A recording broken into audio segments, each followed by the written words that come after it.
সাথে এবং সিটি কর্পোরেশনের অংশকে নারায়ণগঞ্জ পাঁচ আসনের সাথে সংযুক্ত করার তারা যে সিদ্ধান্ত নিয়েছে, আমরা বন্দরবাসীর পক্ষ থেকে তার তীব্র প্রতিবাদ এবং নিন্দা জানাচ্ছি। আমরা বলতে চাই, আমরা বন্দরবাসী আমরা দুঃখ ভারাক্রান্ত মন নিয়ে আজকে মানববন্ধনে আমরা বন্দরবাসী বন্দর উপজেলাবাসী। এ সময় সংগঠনের সক্রিয় সদস্য মাহবুবুর রহমানের সঞ্চালনায় মানববন্ধনে আরো বক্তব্য রাখেন রেজাউল করিম রাজা, জাকির হোসেন, বেলাল হোসেন, মোহাম্মদ খোকন সহ মানববন্ধনে উপস্থিত ছিলেন উপজেলার শতাধিক নাগরিক। এই বন্দরবাসী মেনে নেবে না, ঠিক কিনা? প্রয়োজন হলে বন্দরবাসীর সকল জনতা একত্রিত হয়ে আমরা নির্বাচন অভিজ্ঞতা করব, প্রয়োজন হলে, ঠিক কিনা? তবু আমরা 5 আসন ছাড়ব না, আমরা বিভক্ত হব না। আমাদেরকে যেই ভাবে ষড়যন্ত্রমূলক ভাবে বিভক্ত করতে চায় এই তত্ত্বাবধায়ক সরকারের এই কর্মসূচি না, নির্বাচন কমিশনকে আমরা হুঁশিয়ার করে দিতে চাই।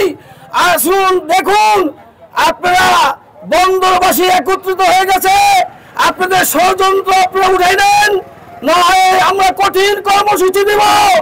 কর্মসূচির মাধ্যমে আমাদের দাবি আদায় করে ছাড়বে ইনশাআল্লাহ।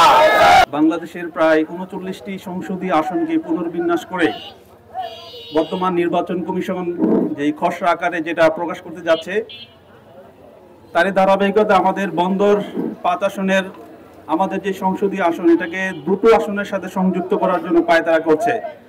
আমাদের 5টা ইউনিয়নকে সোনারগাঁ 3 আসনের সাথে এবং সিটি কর্পোরেশনের অংশকে নারায়ণগঞ্জ 5 আসনের সাথে সংযুক্ত করার তারা যে সিদ্ধান্ত নিয়েছে, আমরা বন্দরবাসীর পক্ষ থেকে তার তীব্র প্রতিবাদ এবং নিন্দা জানাচ্ছি।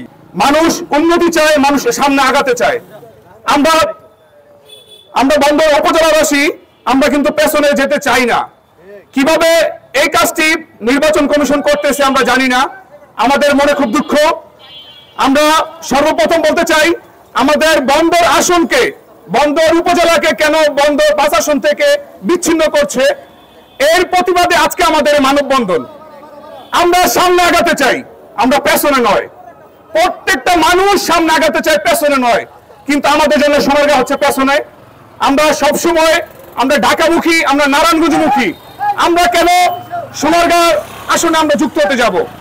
আমরা বলতে চাই, আমরা এই বন্দরবাসী আমরা আগে যেভাবে ছিলাম এখন ওইভাবেই থাকতে চাই।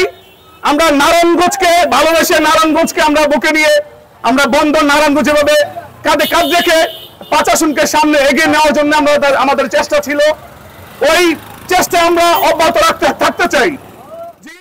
রিপোর্ট করেছেন সুমন ইসলাম, NN TV, নারায়ণগঞ্জ।